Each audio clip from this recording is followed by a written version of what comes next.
प्यारे बच्चों, मेरा सभी को प्यार भरा नमस्कार। आज हम कूलम्स लॉ डिस्कस करने वाले हैं एज़ पर दी एनसीईआरटी वॉल्यूम 1। जैसे कि आप सब जानते हैं कि कूलम्स लॉ इलेक्ट्रोस्टैटिक्स यूनिट जो है +2 फिज़िक्स का पहला यूनिट है। तो कूलम्स लॉ एक इनिशियल शुरुआती कॉन्सेप्ट है, आज हम डिटेल में डिस्कस करेंगे। और जैसे जैसे एनसीईआरटी जितना कि एनसीईआरटी में बताया है, आज मैं उसी के हिसाब से डिस्कस करूंगा। और जो भी इसके हायर कॉन्सेप्ट्स बनेंगे वो मैं अगली आने वाली वीडियोस में डिस्कस करूंगा, तो जो कि एनसीईआरटी में मेंशन नहीं होंगे। आज हम केवल एनसीईआरटी पर ही फोकस करेंगे। एनसीईआरटी कूलम्स लॉ के बारे में क्या कहती है। चलिए ज़्यादा विलंब ना करते हुए हम स्टार्ट करते हैं। एनसीईआरटी कहती है कि सबसे पहली बात, Coulomb's law is a quantitative statement. तो क्वांटिटेटिव स्टेटमेंट से मेरा मतलब इनका मतलब ये होता है कि ये एक मैथमेटिकल स्टेटमेंट है, राइट। दूसरी बात, इसकी कोई डेरिवेशन नहीं हम पढ़ रहे, ये एक एक्सपेरिमेंटल रिजल्ट था जो बाय चांस डिस्कवर हुआ था। जितनी भी बड़ी डिस्कवरीज हैं वो अचानक बाय चांस ही होती हैं, आप सब जानते हैं। चाहे वो रेडियो एक्टिविटी की डिस्कवरी हो, चाहे न्यूटन के सिर पर सेब का गिरना, एप्पल का अचानक से गिरना, आप जानते हैं कि उसने क्रांति ही ला दी थी जब उसके सिर पर एप्पल गिरा था। तो it was discovered by chance. Quantitative means एक मैथमेटिकल स्टेटमेंट है, एक्सपेरिमेंट से आई थी, वो डिस्कस करूंगा मैं एक्सपेरिमेंट कौन सी थी। So it is a quantitative statement about the force between 2 point charges. तो इंपॉर्टेंट शब्द यहाँ पर पॉइंट चार्ज है। जैसे कि मैंने मेरी पिछली वीडियोस में मैंने चार्ज और उसकी प्रॉपर्टीज़ डिस्कस की हुई हैं, ठीक है। आप मेरे चैनल पर जाकर उसे देख सकते हैं जरूर, जो मेरे चैनल पर नए हैं जरूर देखिए, ठीक है। आपको पसंद आए तो जरूर अपना लाइक शेयर और कमेंट जरूर कीजिए।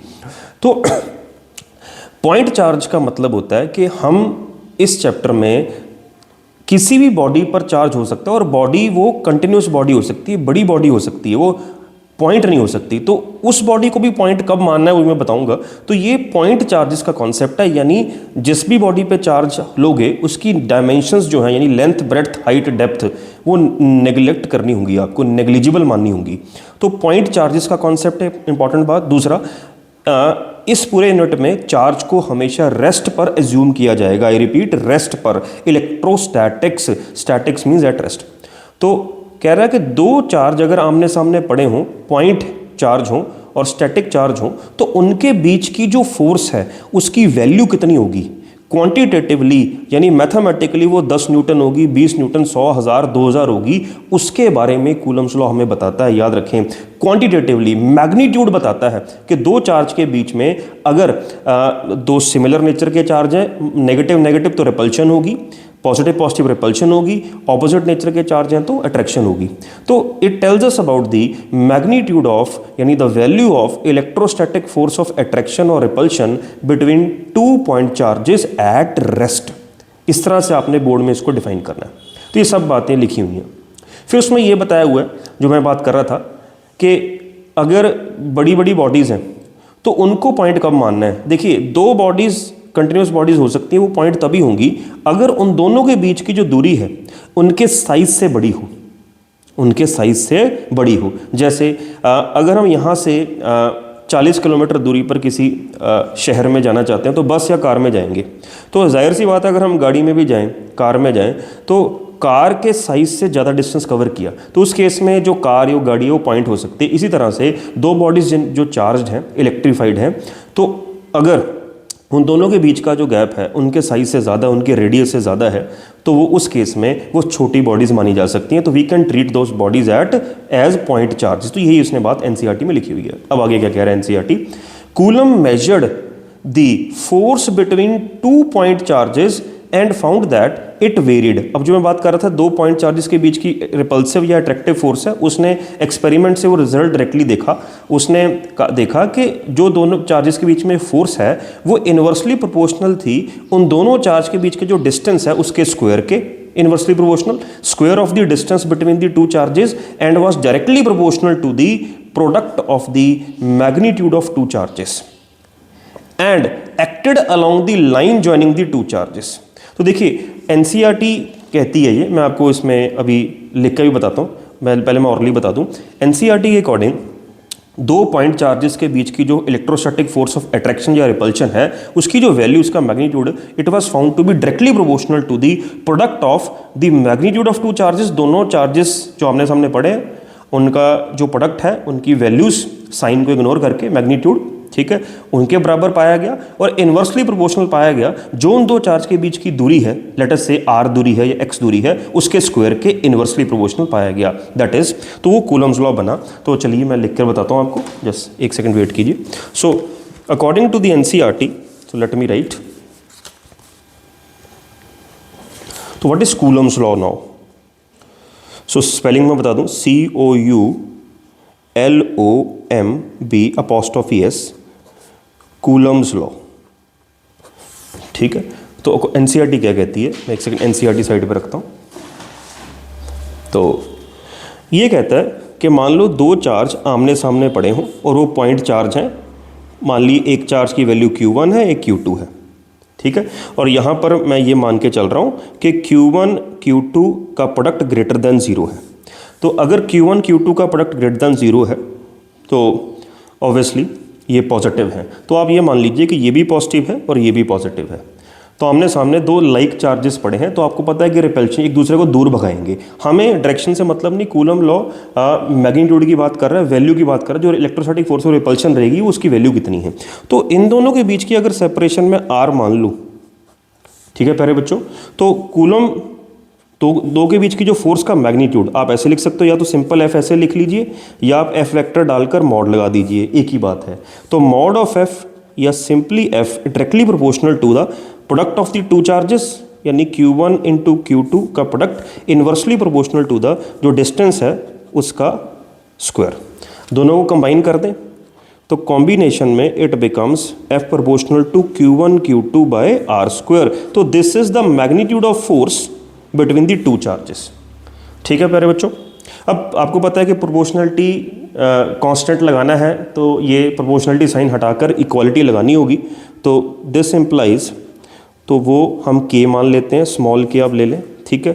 NCERT स्मॉल k से डिनोट करती है, कई बुक्स में कैपिटल K भी दिया होता है। चलिए अब स्मॉल k कैपिटल K लेने कोई ज़्यादा फर्क नहीं पड़ता।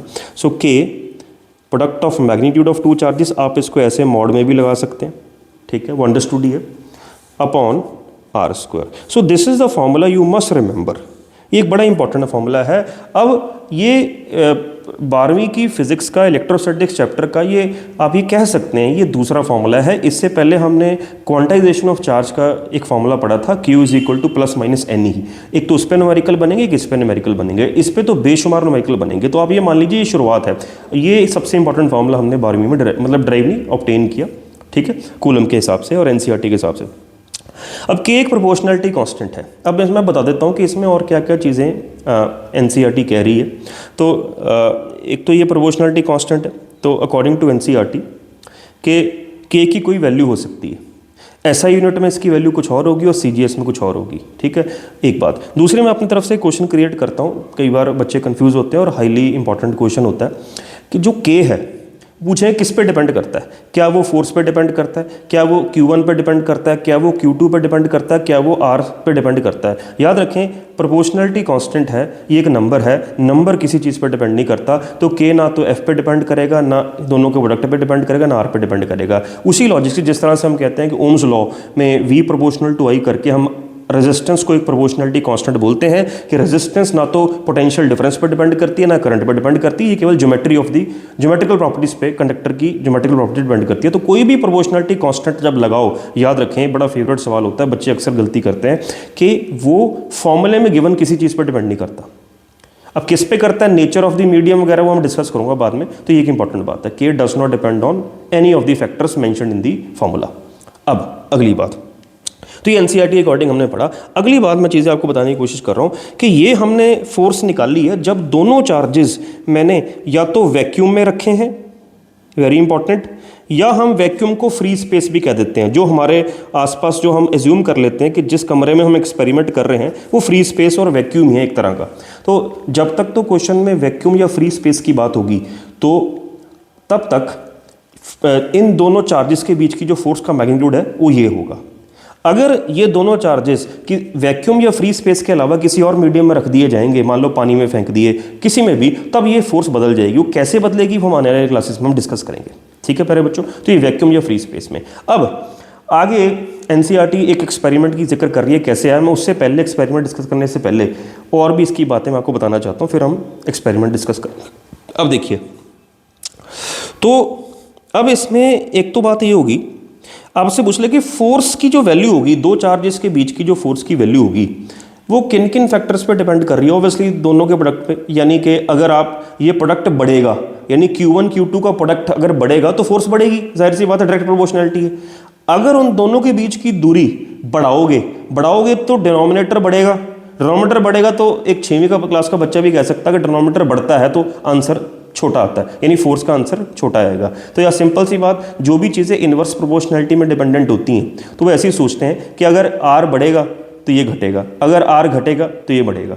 डायरेक्ट प्रोपोर्शनलिटी में तो एज इट इज होता है, अगर ये बढ़ेगा तो ये बढ़ेगा, ये घटेगा तो ये घटेगा। तो आपने ऐसे याद रखना है कि अगर मुझे फोर्स दो चार्ज के बीच में बढ़ानी होगी तो या तो एक कैसे आप बढ़ा सकते हो, दो तरीकों से, या तो न्यूमरेटर बढ़ा दीजिए यानी दोनों का प्रोडक्ट बढ़ा दीजिए, या उन दोनों के बीच की दूरी घटा दीजिए। यानी जितने ये चार्जेस पास होंगे, जितने ये चार्ज पास होंगे, आर कम होगा फोर्स बढ़ेगी, जितने ये दूर होंगे फोर्स घटेगी। या अगर ये प्रोडक्ट घटाओगे तो फोर्स घटेगी, प्रोडक्ट बढ़ाओगे तो फोर्स बढ़ेगी। तो ये कुछ फैक्टर्स आपको याद रखने मैंने आपको समझा दिए, ठीक है मेरे बच्चों। अब के की वैल्यू जो एनसीईआरटी कहती है कि के की value in SI units experiments वगैरह से निकाली, वो वैल्यू वो ले रहा है, ये आपने याद रखनी है, 9 × 10⁹। तो यानी आपने न्यूमेरिकल्स के लिए अगर दो चार्ज वैक्यूम में होंगे तो उन दोनों चार्जेस के बीच की या तो इलेक्ट्रोस्टैटिक फोर्स और रिपल्शन या attraction depending on the science of the charges, वो ये होएगी। एसआई में अगर आंसर निकालना है 9 × 10⁹ Q1 Q2/r²। तो ये न्यूमेरिकल के लिए एक फॉर्मूला एसआई सिस्टम में बन गया आपका। तो एनसीईआरटी में सीजीएस की वैल्यू मेंशन नहीं की है कि सीजीएस सिस्टम में क्या, तो लेकिन मैं आपको बता देता हूँ ऑरली कि सीजीएस में के की वैल्यू हम जनरली 1 लेते हैं। तो लेकिन ज़्यादातर 99% न्यूमेरिकल्स जो हैं, ठीक है, वो चाहे वो मैं बोर्ड की बात करूँ, किसी भी बोर्ड की बात करूँ, या नीट की बात करूँ, जेई मेन या एडवांस की बात करूँ, 99.99% न्यूमेरिकल्स एसआई में ही आते हैं। तो आप फिलहाल याद रख सकते हैं सीजीएस में के की वैल्यू 1 और एसआई में के की वैल्यू इतनी ली जाती है। तो एक प्रोपोर्शनलिटी कांस्टेंट है।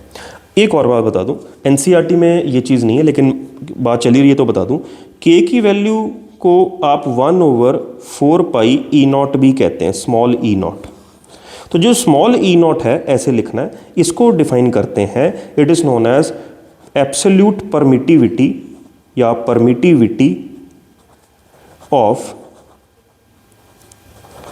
फ्री स्पेस और vacuum. Permittivity of free space और वैक्यूम, इसका केवल इतना मत फिजिकल मीनिंग होता है कि जब तक दो चार्जेस फ्री स्पेस या वैक्यूम में पड़े हैं तब तक जो फैक्टर है वो E0 से डिनोट किया जाता है। जब ये दोनों किसी मीडियम में डाल दिए जाएंगे तब परमिटिविटी ऑफ फ्री स्पेस और vacuum is replaced by permittivity of medium.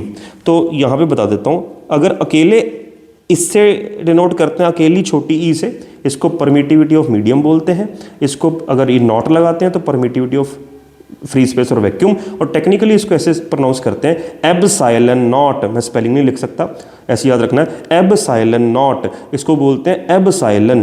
तो ऐसे है ना, 1/4πε0, तो मतलब परमिटिविटी ऑफ फ्री स्पेस और वैक्यूम की बात हो रही है, 1/4πε मतलब मीडियम की बात हो रही है, यानी दो वो चार्ज हमने मीडियम या पानी में, किसी पानी में रख दिए। ये बस अंडरस्टैंडिंग आप फिलहाल याद रखिए, परमिटिविटी ऑफ एनी मीडियम, समझ गए आप। तो ये कंपैरिजन फैक्टर्स है कि इन दोनों को लिखने का केवल मतलब ये है, अगर ये लिखा है तो चार्ज हमने फ्री स्पेस में रखे हुए हैं, अगर ये लिखा है तो फ्री स्पेस के अलावा कोई और मीडियम में दो चार्ज रखे हुए हैं, ठीक है प्यारे बच्चों। तो अब ये तो बात होगी कूलम्स लॉ के मैग्नीट्यूड की बात, कैसे क्या क्या एनसीईआरटी ने कहा। अब एनसीईआरटी एक्सपेरिमेंट बताती है, आपको जरूर याद रखनी चाहिए कि कैसे कूलम्स लॉ आया। तो मैं एक आपको बुक उठाता हूँ और आपको क्लियर करता हूँ। देखिए अब सो अब यहाँ तक हमारा हो गया कि मैंने बता दिया फॉर्मूला क्या क्या एनसीईआरटी अकॉर्डिंग क्या वैक्यूम में चार्ज पड़े सब हो गया। तो अब वो कह रहा है how did coulomb arrive at this law from his experiments, कैसे एक्सपेरिमेंट्स किए उसने और कैसे ये लॉ पर आया। तो उसने आंसर दे रहा है एनसीईआरटी, कूलम्ब यूज्ड ए टॉर्शन बैलेंस। तो उसने एक डिवाइस यूज़ की टॉर्शन बैलेंस, हल्का सा एनसीईआरटी इसको डिफाइन कर रही है तो चीज़ें इंपॉर्टेंट होती हैं ये, ठीक है। A torsion balance is a sensitive device to measure force. तो 1 मार्क का सवाल या किसी भी फॉर्म में पूछा जा सकता है कि टॉर्शन बैलेंस जो उसने इस्तेमाल किया वो क्या है। ऑब्वियसली अगर वो फोर्स नाप रहा है तो फोर्स मेजर करने की डिवाइस होगी। It was also use later by Cavendish to measure the very feeble gravitational, feeble means बहुत कम, कमज़ोर, इतनी हाई वैल्यू नहीं। कैवेंडिश नाम के साइंटिस्ट ने, केमिस्ट्री में बहुत जिक्र है इसका, to measure the very feeble gravitational force between two objects to verify Newton's law of gravitation. 11वीं में ग्रेविटेशन पढ़ा आपने, आपको याद होगा एनसीईआरटी में कैवेंडिश की एक्सपेरिमेंट है, उसने 2 स्फीयर्स लिए थे, 2 स्फीयर्स को एक रॉड से अटैच किया था, वो सब वैसी एक्सपेरिमेंट है। तो वो एक टॉर्शन बैलेंस होता है। तो आपने याद रखना है टॉर्शन बैलेंस में 2 स्फीयर्स हम इस्तेमाल करते हैं। तो वो उसने डिवाइस यूज़ की, ठीक है। वो कैसे किया, तो for measuring the force between 2 charge metallic, अब उसने क्या किया, 2 charged metallic spheres, 2 charged metallic spheres ली उसने। अब क्या किया उसने, कूलम ने, when the separation between the 2 spheres is much larger than the radius of each sphere the charge spheres may be regarded as point charges. तो पहले ही बता चुका हूँ, ठीक है। However the charges on the spheres were unknown to begin with. तो उसने जब 2 स्फीयर्स ली, 2 स्फीयर्स जिन पे चार्ज था लेकिन उसे पता नहीं था कितना है, तो उन 2 स्फीयर्स की मदद से उसने कैसे कूलम्स लॉ तक अराइव हुआ वो सब डिस्कस किया हुआ NCERT. Let us read. However, charges were unknown to begin with. How then he could discover a relation like equation 1.1? Equation 1.11 means ये कहाँ कैसे इस इक्वेशन तक पहुंचा। तो आगे सारी कहानी लिखी हुई है, लेट मी रीड दैट। अब उसका आंसर दे रहा है कैसे पहुंचा। तो कह रहा है coulomb thought of the following simple way. अब वो क्या तरीका है, सिंपल। कह रहा है suppose the charge on A metallic sphere is Q. मैं सारा रीड करूंगा फिर आपको प्रैक्टिकली बताऊंगा, ठीक है। वीडियो के एंड तक जरूर बने रहिएगा, इंपॉर्टेंट चीज़ है। Coulomb thought of the following simple way, suppose the charge on A metallic sphere. अब 2 स्फीयर्स ली थी, मान लो उसमें से किसी एक स्फीयर पे चार्ज क्यू ले लिया क्योंकि उसको पता नहीं था चार्ज कितना। If this sphere is put in contact with another identical अनचार्ज sphere. अब ये जो स्फीयर थी उसके पास, मान लो स्फीयर ए है, उस पर चार्ज क्यू पड़ा था, उसको एक आइडेंटिकल मिलती जुलती सेम साइज की सेम मटेरियल की स्फीयर के साथ फिजिकली कांटेक्ट में ले आए और वो अनचार्ज थी दूसरी वाली, उसको बी बोल देते हैं। तो कह रहा है charge will spread over the 2 spheres. मैंने अपनी पिछली वीडियोस में भी डिस्कस किया कि जब इक्वल आइडेंटिकल साइज की बॉडीज को कांटेक्ट में लाते हैं फिजिकली तो चार्ज दोनों पे इक्वली डिवाइड हो जाता है।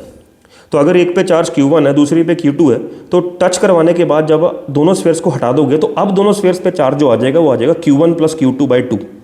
ये होगा इक्वल डिवीजन का मेथड, ठीक है।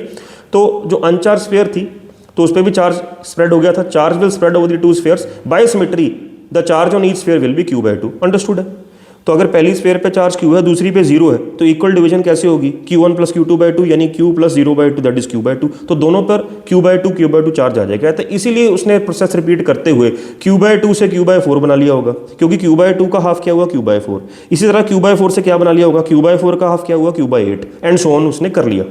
तो कूलम ने अब क्या किया, coulomb varied the distance for the fixed pair of charges. पहले तो चार्ज फिक्स रखे, डिस्टेंस बदलता रहा और फोर्स निकाली, फिर चार्ज बदलता रहा और डिस्टेंस फिक्स रखे और फोर्स निकाली, फिर वो उस रिजल्ट तक पहुंचा। Let me take the example. अब कैसे ये उसने किया, लेट अस स्टार्ट। तो ये एक्सपेरिमेंट मैंने रीड कर दी तो मैं आपको एग्जाम्पलीफाई करके बता रहा हूँ।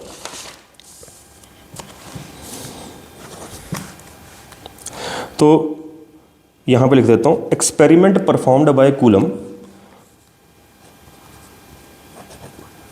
एक्सपेरिमेंट परफॉर्म्ड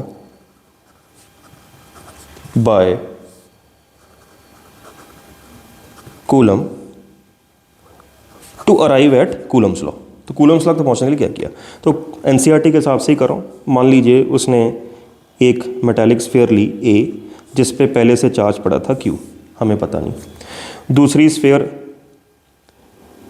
एक अनचार्ज स्फीयर है जिस पे चार्ज कुछ नहीं है, उसको डॉटेड से रिप्रेजेंट कर दिया। इस पे जो चार्ज था मान लो Q' वो 0 था, इस पे नॉन ज़ीरो था। टच करवा दी, हटा दी।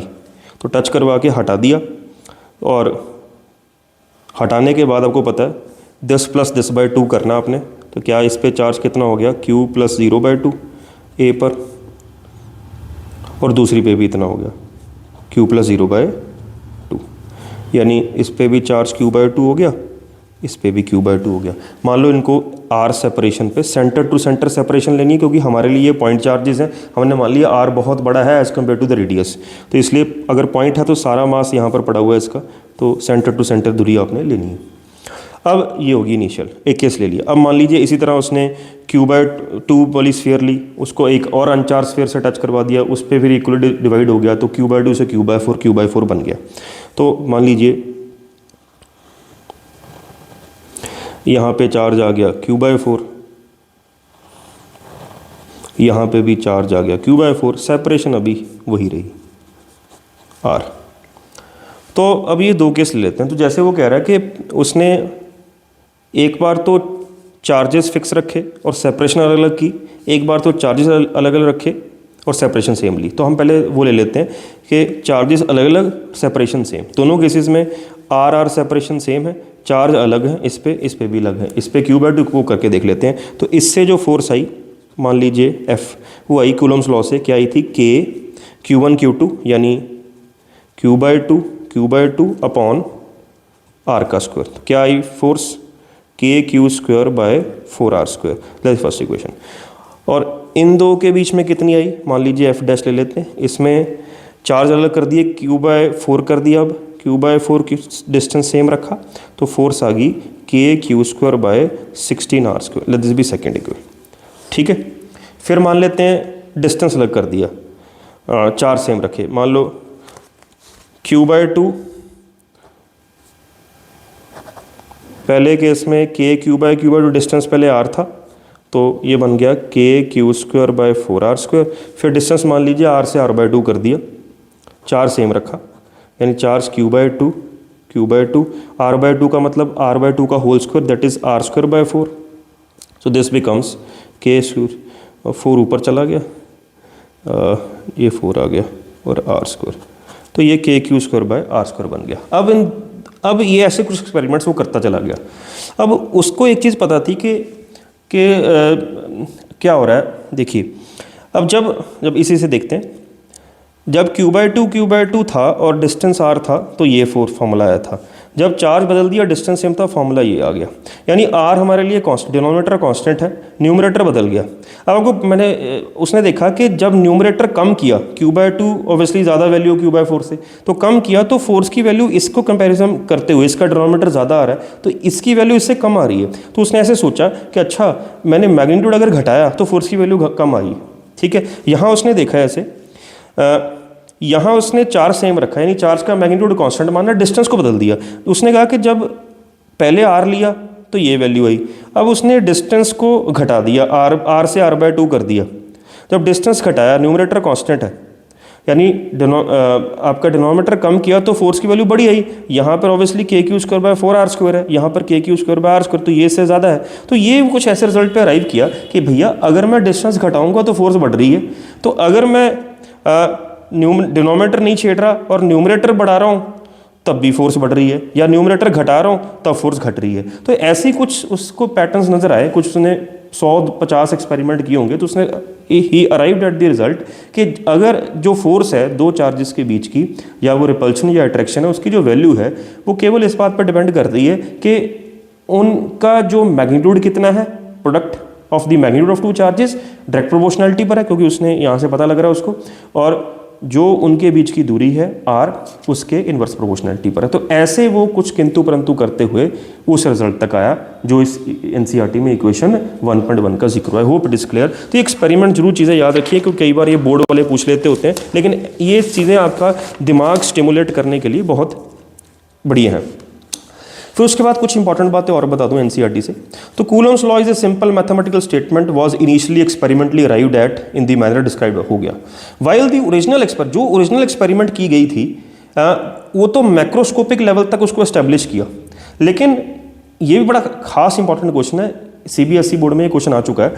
It has also been establish down to the sub atomic level, यानी एटम के अंदर तक का जो लेवल है, यानी 10⁻⁻10 मीटर तक भी कूलम्स लॉ वैलिड है। अब देखिए 10⁻⁻10 metre I guess is the size of the atom, ठीक है, एटम का रेडियस होता है, न्यूक्लियस का रेडियस 10⁻⁻15 मीटर होता है, तो इससे छोटे पे नहीं, क्यों, क्योंकि अगर आप इससे छोटे की बात करोगे तो न्यूक्लियस को अप्रोच करोगे, न्यूक्लियस के अंदर इलेक्ट्रोमैग्नेटिक फोर्सेस के अलावा एक और फोर्स होती है जिसे न्यूक्लियर फोर्स कहते हैं, तो फिर वो न्यूक्लियर फोर्स ओवरकम कर जाती है, तो इसलिए न्यूक्लियस के अंदर ये इतना वैलिड नहीं होता, इसलिए 10⁻⁻10 मीटर तक की इसकी बात हुई है, ठीक है। आगे हम न्यूक्लियर फोर्स के बारे में डिस्कस करेंगे, ठीक है मेरे बच्चों। तो के की वैल्यू आपको बता दी, सारा कुछ बताया हुआ 9×10⁹, कूलम को उसने डिफाइन किया हुआ, कूलम कैसे डिफाइन करते हैं ये सब बता दिए, परमिटिविटी ऑफ फ्री स्पेस और वैक्यूम क्या होती है, और एक हल्की सी बात और कि परमिटिविटी की जो वैल्यू है ये भी याद रखनी है, 8.854 × 10⁻12। यूनिट्स कैसे आए हैं, इस इक्वेशन से यूनिट्स निकाल लीजिए आप, E0 को एक तरफ ले जाइए, फोर्स के यूनिट न्यूटन हो गए, चार्ज के कूलम होते, आर के मीटर हो गए, उस हिसाब से इसके यूनिट्स आ गए, ठीक है मेरे बच्चों। अब ये तो एनसीईआरटी ने क्या क्या बात की मैंने लाइन टू लाइन आपको बता दिया। अब इसमें एनसीईआरटी आगे कूलम के बारे में, कूलम्स लॉ के बारे में, कूलम का वेक्टर फॉर्म भी डिराइव करती है, तो मैं आपको ये भी बताता हूँ, जस्ट वेट अ मिनट।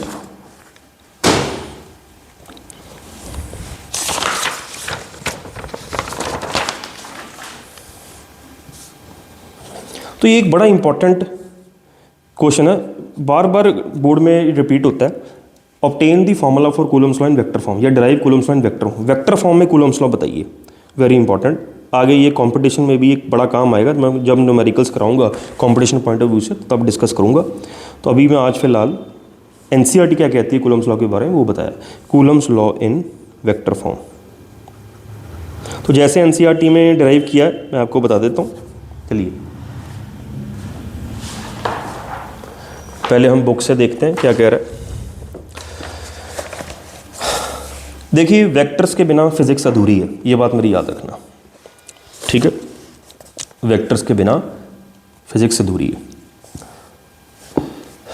देखिए कहता मान लीजिए दो चार्जेस हैं, ये Q1 है, ये Q2 है, इन दोनों के बीच की कोई ना कोई सेपरेशन है, तो इस वाले चार्ज पर फोर्स लग रही है F12, इस पे F21। F12 का मतलब है force on charge 1 due to second charge, F21 का मतलब है force on charge second due to first charge, ठीक है। तो इन दोनों को पॉजिटिव माना तो ये रिपल्शन दिखाई हुई है। और विद रिस्पेक्ट टू ओरिजिन इस चार्ज का पोजीशन वेक्टर है R1 और इस चार्ज का position vector R2, triangle law से ये दोनों के बीच की सेपरेशन निकाली हुई है, ठीक है। चलो मैं डिस्कस करता हूँ, मैं प्रॉपरली ये डायग्राम बनाता हूँ। चलिए तो हमने क्या कहा, एक चार्ज यहाँ पे ले लिया, इसको बोल दिया Q1, एक चार्ज यहाँ पे ले लिया, इसको बोल दिया Q2, दोनों पॉजिटिव मान लिए, तो इसने इसको रिपेल कराना तो डायरेक्शन मार्क कर ली, ये एरो इसने इसको दूर भगाया, रिपल्शन है, इसको क्या नाम दिया वेक्टर फॉर्म में F21 vector force on 2 due to 1। इस तरह से इसने भी इसको भगाया तो इसको क्या नाम दिया, फोर्स ऑन 1 ड्यू टू 2, ठीक है जी, वेक्टर फॉर्म में लिख दिया। ये ओरिजिन यहाँ की मान लिया, रेफरेंस पॉइंट ले लिया, इसके विद रिस्पेक्ट टू इसका जो पोजीशन वेक्टर है वो मार्क कर दिया, और इसके विद रिस्पेक्ट टू इसका पोजीशन वेक्टर है ये मार्क कर दिया, इसको नाम दे दिया R2 वेक्टर और इसको नाम दे दिया R1 वेक्टर। अब यहाँ से यहाँ एक और वेक्टर डिफाइन कर दिया, ट्राइंगल लॉ से क्या हुआ, this plus this are in the same order, this is in opposite order, तो ये रिजल्टेंट हो गया। अगर हम इसको सेम ऑर्डर में लेते हैं तो इसका नाम ले लिया। अब कन्वेंशन क्या एनसीईआरटी फॉलो कर रहा है, उसने कहा F21 वेक्टर की तरफ जो वेक्टर है उसको नाम दिया R21 वेक्टर, यानी F21 की तरफ जो वेक्टर है। इसी तरह जो F12 की तरफ वेक्टर होगा, मैं यहाँ हल्के से मार्क कर देता हूँ, जो F12 की तरफ जो वेक्टर होगा ये R12 वेक्टर होगा। तो ये एनसीईआरटी कन्वेंशन लेती है। बच्चे बहुत ज़्यादा कंफ्यूज होते हैं इस बात के, तो फिर सुन लीजिए कि कन्वेंशन क्या है। F21 के अलॉन्ग जो वेक्टर है तो उसको R21 ले लिया, F12 के अलॉन्ग जो वेक्टर है उसको R12 ले लिया, ठीक है। तो चलिए हम R21 के अकॉर्डिंग ये करेंगे, तो ट्राइंगल लॉ बन गया। इस ट्राइंगल में this plus this should be equal to this according to triangle law vector addition, यानी R1 vector plus R21 vector should be equal to R2 vector. तो दिस इम्प्लाइज R21 वेक्टर का एक formula बन गया R2 vector minus R1 vector. तो ये R21 vector R21 minus R1 आ गया। तो सिमिलरली अगर मुझे उल्टा सोचना हो, उल्टा यानी R12, तो R12 क्या बनेगा, आप यहीं से दिमाग लगा लीजिए। अगर R21 R2 माइनस R1 है तो R12 क्या होगा, R1 माइनस R2। तो कन्वेंशन होगी, तो ये एनसीईआरटी अकॉर्डिंग कन्वेंशन आप याद रखेंगे।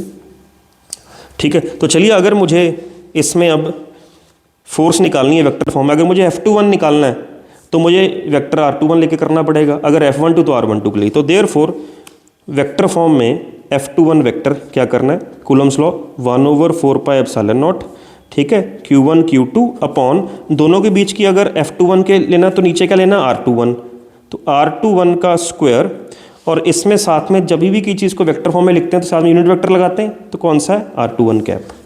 तो ये हो गया। तो F21 के लिए जब 21 लिखना है तो यहाँ 21 आएगा, याद रखना। अगर 12 लिखना है तो 12 आएगा, कन्वेंशन हमने ऐसे डिफाइन किया है। तो अब ये तो अगर इसका यूनिट वेक्टर का फॉर्मूला लगाएंगे तो क्या बनेगा, F21 वेक्टर प्रॉपर सॉल्व करें तो 1/4πε0 Q1 Q2 by R21 square, this is the vector, क्या फॉर्मूला था यूनिट वेक्टर का, the vector divide by its mod. ठीक है, तो ये भी mod base same power add हो जाएगी तो क्यूब बन जाएगा। ठीक है प्यारे बच्चों, तो ये हमने नीचे बना दिया R21 का क्यूब, ऊपर आ गया R21 वेक्टर। तो इस तरह से आप वेक्टर फॉर्म में चीज़ें कर सकते हो। ठीक है प्यारे बच्चों, साथ में मैं F12 की बात कर देता हूँ। अगर कोई बच्चा मतलब अगर बोर्ड में आया तो यहाँ तक कर सकते हो, लेकिन आप इसे ऐसे भी कर सकते हो। कोई बच्चा मान लीजिए F12 लिखना चाहता है तो इसी से देख के कर लीजिए। अगर F12 लिखना तो यहाँ 12 कर दीजिए, यहाँ 12 कर दीजिए, तो वो भी कर देता हूँ। तो 12 कर दिया तो 1/4πε0 Q1 Q2 R12 का स्क्वायर R12 कैप, या अगर इसको पोजीशन वेक्टर की फॉर्म में लिखना चाहते हो यानी प्रॉपर वेक्टर फॉर्म में, तो सीधा ही again vector divide by its mod करके मैं सीधा इस रिजल्ट तक आ जाऊँगा। तो ये यहाँ आ जाएगा R12 का क्यूब R12 वेक्टर। ठीक है, अब इसमें दोनों चीज़ें देखिए, एक चीज़ और प्रूव कर देंगे, इंपॉर्टेंट कई बार क्वेश्चन होता है, वो कहेंगे प्रूव करके बताओ कि ये दोनों फोर्सेस न्यूटन के तीसरे लॉ को फॉलो करती हैं। अगर ये तीसरे लॉ को फॉलो करती हैं तो F12 और F21 एक्शन रिएक्शन होना चाहिए। प्रूव कर देते हैं। अब ध्यान से देखिए, मैं ये कह सकता हूँ R21 वेक्टर या R21 कैप, ठीक है, तो उससे ऑपोजिट है ये। तो मैं यहाँ ये कह सकता हूँ कि जो R12 कैप है वो नेगेटिव ऑफ R21 कैप है, ऑपोजिट है दोनों। तो यहाँ डाल दीजिए, लेकिन वैल्यू बराबर है। ठीक है, क्योंकि डिस्टेंस दोनों के बीच का सेम ही है। तो आप देखिए, अगर यहाँ माइनस डाल देते हैं, एक माइनस यहाँ पे आ जाएगा और फिर 2 1 के बराबर ही होगा, तो ये 2 1 2 1 बन जाएगा, तो ये भी 2 1 2 1 बन जाएगा। तो एक माइनस होगा एक प्लस होगा, तो कह सकते हैं कि एक्शन रिएक्शन फोर्सेज ही। तो अब याद रखें कि ये हमने यहाँ प्रूव कर दिया कि F21 वेक्टर यहाँ पर माइनस F12, तो ये that is these are action reaction pairs. So Coulomb's law always obeys Newton's third law of motion. तो यहाँ से एक इसका प्रैक्टिकली मतलब पता क्या है, अब सुनिए क्या है। चलिए, इसका प्रैक्टिकली मतलब क्या है एक बार ये देख लीजिए। कोई दिक्कत परेशानी तो आप मुझे ज़रूर कमेंट कर सकते हैं।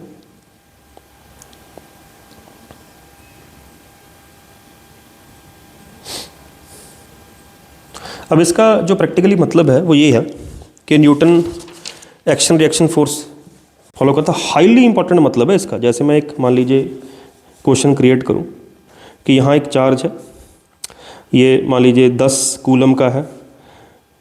वैसे तो कूलम में लेते हैं लेकिन एग्जांपल ले रहा हूँ। ये है 2 × 10⁵ कूलम का, यानी ये 2 लाख कूलम है, 10 कूलम है। तो आपसे कहूँ कि अगर दोनों पॉजिटिव हैं तो इसने इसको धक्का मारा, इसने इसको धक्का मारा, तो बच्चों को लगेगा कि सर ये छोटा चार्ज है, बड़ा चार्ज है, ये तो इसको बड़ा कम धक्का मारेगा, ये बड़ा ज़्यादा धक्का मारेगा। ऐसे नहीं है। क्यों? दोनों इक्वल धक्का मारेंगे। यानी ये जो इस पर फोर्स अप्लाई करेगा, force on B due to A, और ये होगा force on A due to B, ये बराबर होंगी। एक्शन रिएक्शन है, प्रूव कर दिया हमने। तो याद रखें FAB का जो मॉड है वो FBA के मॉड के बराबर ही हो। क्यों? क्योंकि जब कूलम्स लॉ से आप FBA निकालोगे, मान लीजिए कूलम्स लॉ लगाते हो 1/4πε0 Q1 Q2 यानी 10 × 2 × 10⁵, मान लो दोनों के बीच की दूरी x है, x का स्क्वायर आएगी। ये फर्स्ट इक्वेशन होगी।